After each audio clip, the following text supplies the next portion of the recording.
হ্যাঁ, হ্যাঁ,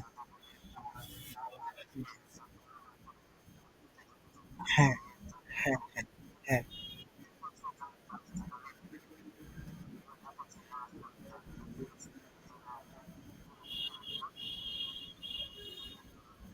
আচ্ছা, আচ্ছা, ডেমো তো অবশ্যই দিব। আর শুধু এইটাই না। হ্যাঁ, না, না, সেটা অবশ্যই দিব।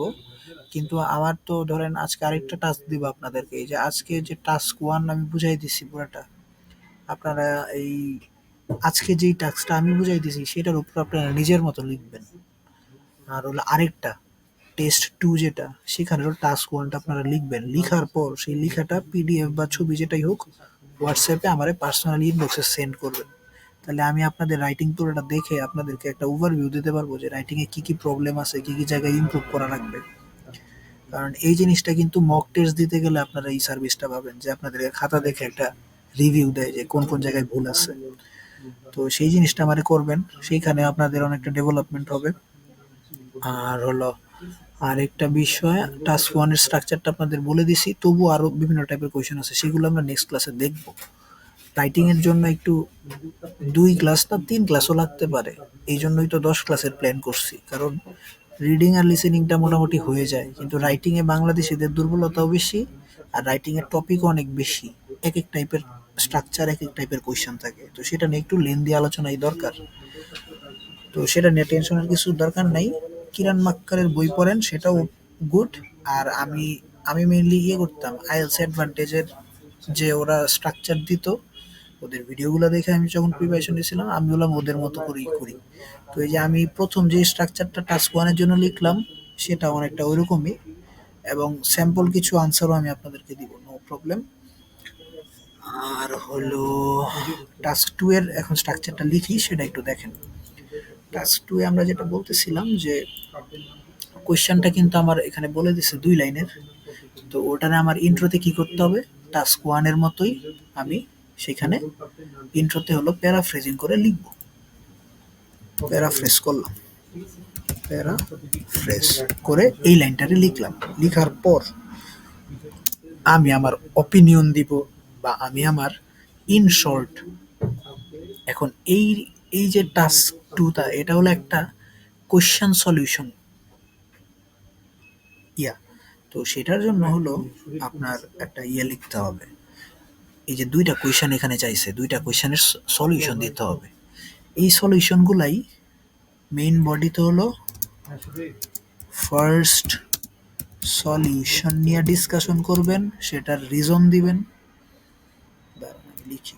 ফার্স্ট সলিউশনের ডিসকাশন, রিজন, এক্সাম্পল, এগুলা দিয়ে হলো 6-7টা সেন্টেন্স।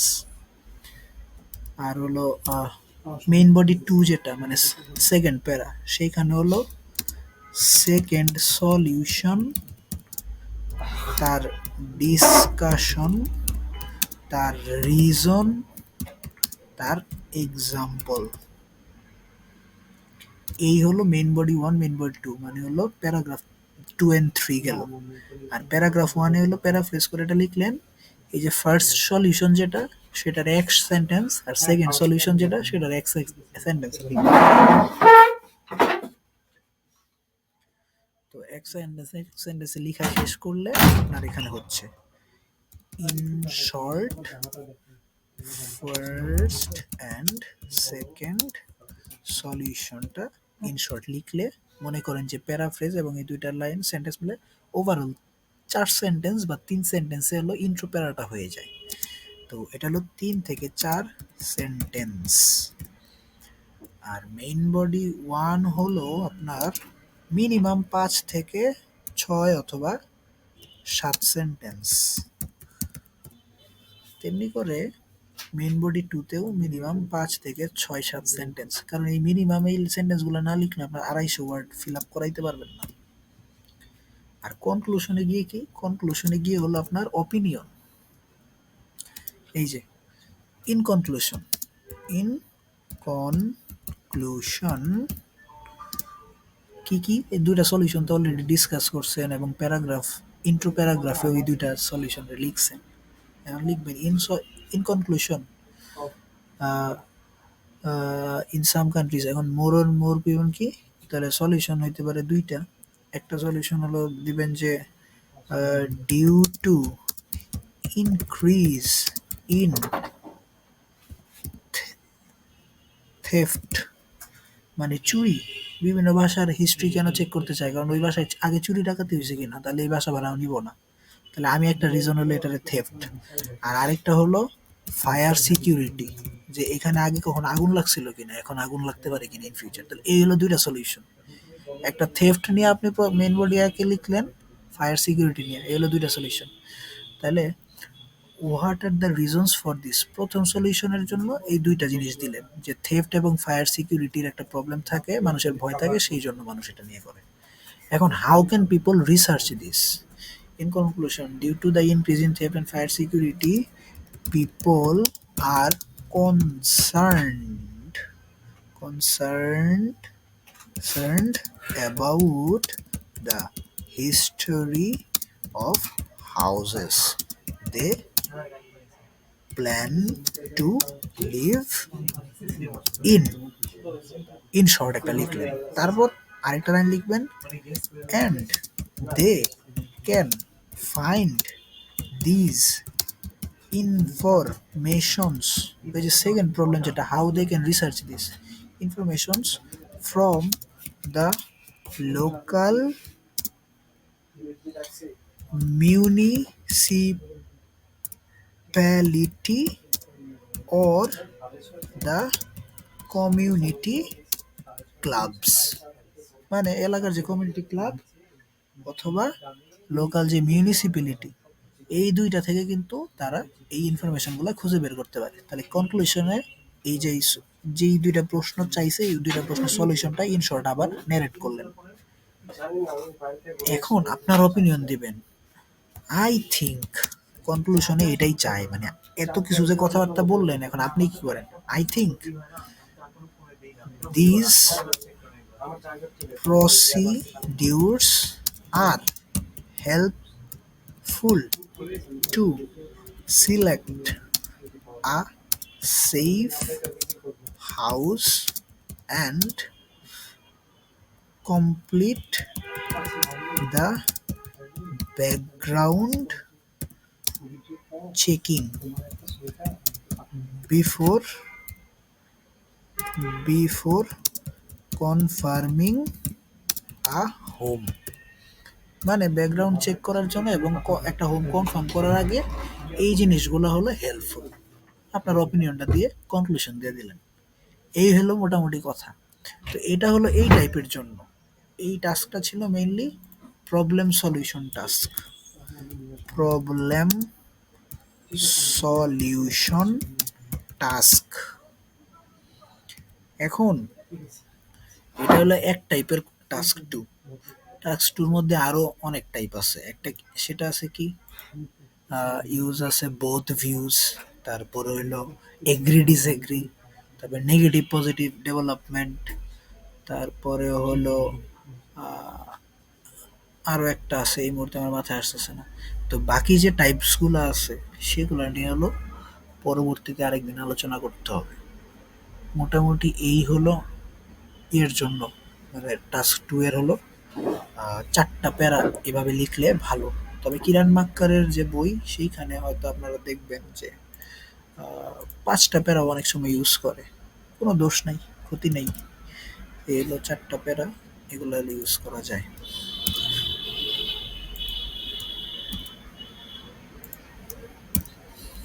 এখন তাহলে আপনাদের কাজ হলো টাস্ক ওয়ান যেটা, সেটা হলো কমপক্ষে টেস্ট ওয়ান এবং টেস্ট টু। টেস্ট ওয়ান তো আমি নেরেটিভ করেই দিছি বুঝায় বুঝায়, তবু আপনারা নিজের ভাষায় লিখবেন, আমারে কপি করবেন না। আর এই ভিডিওটা বারবার দেখে ইউটিউব থেকে হেল্প নেবেন, কারণ কিভাবে আপনি ব্রেকডাউন করবেন ডাটাগুলো, অর্গানাইজ করবেন সেটা বোঝার জন্য পজ দিয়ে দিয়ে শুনে শুনে প্র্যাকটিস করতে হবে। একটা জিনিস নতুন আয়ত্ত করতে তো সময় লাগে, সেই সময়টা আগে দিতে হবে। তারপর যখন আপনি সিস্টেম বুঝে যাবেন, দ্রুতই সবকিছু অ্যানালাইসিস করে লেখা শুরু করে ফেলতে পারবেন। আর টাস্ক টু হলো আজকে একটা জাস্ট দেখাইলাম যে এটা কিভাবে করতে হয়। টাস্ক টু এর আরো তিনটা চারটা যে টাইপ আছে সেগুলো হলো নেক্সট ক্লাসে কথা বলে ফেলবো। তারপরে ফাইনালি হলো আরেকবার যাবো টাস্ক ওয়ানে। টাস্ক ওয়ানের হলো আরো কয়েক টাইপস আছে। যেমন আমরা হলাম গ্রাফ দিয়ে দেখছি একটা। টাস্ক টু এ ওয়ানে দেখেন যে এইটাও আছে। উম, যাই এদিকে।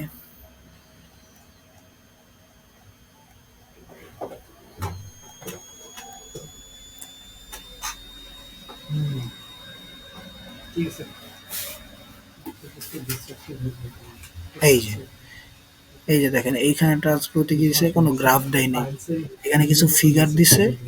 এই ফিগার গুলার হলো আপনার ধাপে ধাপে কোন স্টেজের পর কোন স্টেজ সেটাকে দিয়ে করতে হবে। তো এইগুলোর জন্য আপনাদেরকে টাস্ক ওয়ান নিয়ে আরেকদিন কথা বলতে হবে। এই যে আমি যেটার কথা বলতেছিলাম যে নেগেটিভ পজিটিভ ডেভেলপমেন্ট, এই টাস্ক টুটা দেখেন। In their advertising, businesses nowadays usually emphasize that their products are new in some way. মানে অ্যাডভার্টাইজ করার সময় বিজনেস গুলো এমফাসাইজ করে, মানে এটার উপর গুরুত্ব দেয় যে তাদের প্রোডাক্ট গুলো যেন কোনো না কোনো ভাবে নতুন হয়। তাহলে হোয়াই ইজ দিস, এখানে কি একটা প্রবলেম চাইছে, হোয়াই ইজ দিস, তাহলে এটার আগে আনসার করতে হবে কেন। এটা হলো মেইন বডি ওয়ানে আনসার করবেন। ধরেন যে এটারে আমি একটু লিখি, positive negative task to type. এটার জন্য কি, এটার জন্য আমি আবার বললাম যে প্রথম প্যারাটা হলো ইন্ট্রো। ইন্ট্রোতে হলো প্যারা ফ্রেজ করলেন, তারপরে যে why is this, because people, because the type is because people are more interested interested in latest products and are more interested in latest products and uh, nowadays companies are spending more money for innovative promotions। তাহলে এই যে আপনার ইয়ে দিয়ে দিলেন, এই যে why is this এর আনসার হয়ে গেল nowadays for innovative promotions। এখন সেকেন্ড কোয়েশ্চেনটা কি, তাহলে এই যে মাত্র যে আনসারটা লিখলাম, এই আনসারটা হলো মেইন বডি ওয়ান এর জন্য।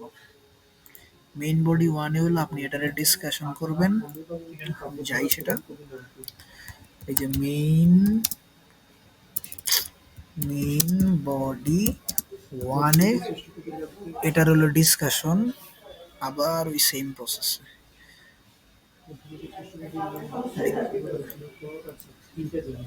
দেখেন স্ট্রাকচার কিন্তু মোটামুটি দাঁড়ায় গেছে, সব জায়গায় একই জিনিস চলবে, খালি কোয়েশ্চেন ওয়াজ আনসার ভ্যারি করবে। এখানে কি হবে, এই যে প্রবলেমের যে দুইটা আনসার, এটা কিন্তু সলিউশন না, এটা হলো নেগেটিভ পজিটিভ হলো। আনসারের ডিসকাশন দিবেন, রিজন দিবেন, এক্সাম্পল দিবেন। এটা হলো মেইন বডি ওয়ান চলে গেল। এখন হলো মেইন বডি টু আসবে। মেইন বডি টু তেও সেম কাহিনী, তবে একটু ডিফারেন্ট। ডিফারেন্টটা কি, কারণ এখানে নেগেটিভ পজিটিভ আছে, একটু চেঞ্জ হবে। মেইন বডি টু তে হলো আপনি এটারে কি ভাবেন, আপনার অপিনিয়ন নেগেটিভ না positive. Is it negative or positive, যে কোনো একটারে আপনার সিলেক্ট করতে হবে, তারপর সেটারে ডিসকাশন করে তার পিছনে রিজন দিয়ে এক্সাম্পল দিয়ে 5-6 সেন্টেন্সে এটারে শেষ করতে হবে। ঠিক আছে, তো এই হলো কাহিনী। আর হলো লাস্টে কনক্লুশন। কনক্লুশনে হলো ওই যে যে প্রবলেমগুলা আনসার করছি, যে কোম্পানিগুলো এখন ইনোভেটিভ প্রমোশনের জন্য অনেক টাকা খরচ করে আর মানুষের লেটেস্ট প্রোডাক্ট দেখতে চায়। সো এই লাইনটারে আবার নতুন করে প্যারাফ্রেজ করে লিখবেন। আর লাস্টে হলো in my opinion I think this is a positive development. Positive কেন, এটার উত্তর দিই। ইন ইন মাই অপিনিয়ন এটা দেওয়ার চেয়ে কনক্লুশনে দেওয়া ভালো। এখানে দিবেন I think this is a positive development because in many countries production, না production না, sales increased, increased rapidly, rapidly due to attractive advertisement. তাহলে আপনি এটারে একটা পজিটিভ ডেভেলপমেন্ট ভাবছেন। কেন ভাবছেন? এর পিছনে ২ টা রিজন দিবেন। এগুলাই পরে ডিসকাস করবেন, সেগুলার এক্সাম্পল দিয়ে ভ্যালিডেশন বাড়াবেন। Due to attractive advertisement and আরেকটা জিনিস কি হতে পারে? And this creates a healthy competition, healthy competition between companies, তাই না? companies, so they try to uh, they try to uh, develop develop their products.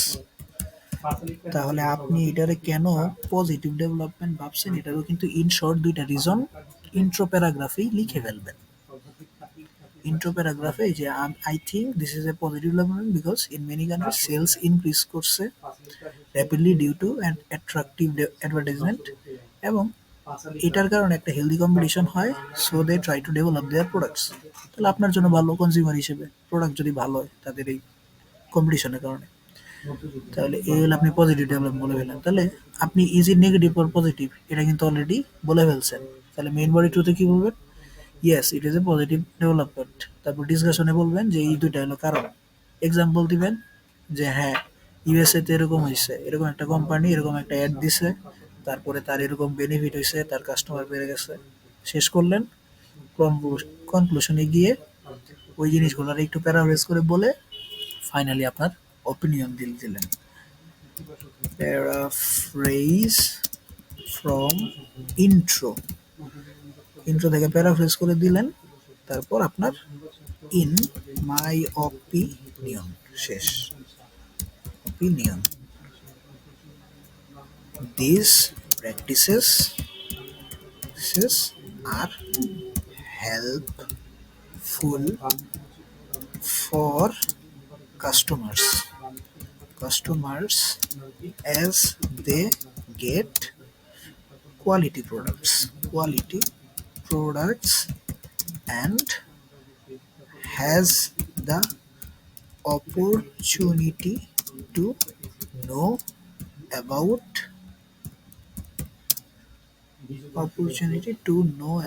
মানে কি ওই প্রোডাক্ট সম্পর্কে জানতে হবে, to know about the quality, about the benefits of the product। তাহলে সবসময়ই চেষ্টা করবেন কনক্লুশনে প্যারাফ্রেজ তো ১-২ সেন্টেন্স করবেন, ইন্ট্রোতে যেই কথাগুলো বলছেন সেগুলোরই অন্য ভাষায়, কিন্তু লাস্ট লাইনটা হইলে আপনি এই যে লাস্ট যে ফিনিশিং লাইন সেটার আপনি নিজের ভাষায় একটা ক্রিয়েটিভ কিছু একটা সলিউশন বা একটা মতামত দিবেন যে হ্যাঁ, এই প্র্যাকটিসটা হেল্পফুল কারণ কাস্টমারের একটা লাভ আছে। কি লাভ? সে কোয়ালিটি প্রোডাক্টও পায় এবং প্রোডাক্টের বেনিফিট সম্পর্কেও জানতে পারে এই অ্যাডভার্টাইজমেন্টের কারণে। তাহলে এই দেখেন আজকে কিন্তু ২ টাইপের ২ টা স্ট্রাকচার বললাম। এখন কথা হলো যে এদের কিছু টাইপ আনসারও আমি প্রোভাইড করব, কিন্তু তার আগে এই স্ট্রাকচারটা আপনারা পড়লেন, মাথায় রাখলেন কিভাবে কি করতে হয়, সেটা নিজেদের বাসায় লিখতে হবে। প্রচুর না লিখলে রাইটিংয়ে মার্ক তোলা সবচেয়ে কঠিন হবে। আর আপনাদের তো সামনে বিপদ আছে, বিপদ হলো পেন্সিল ইউজ করা বাদ দিতে হবে আইএলস, সবকিছু কলমে লিখতে হবে।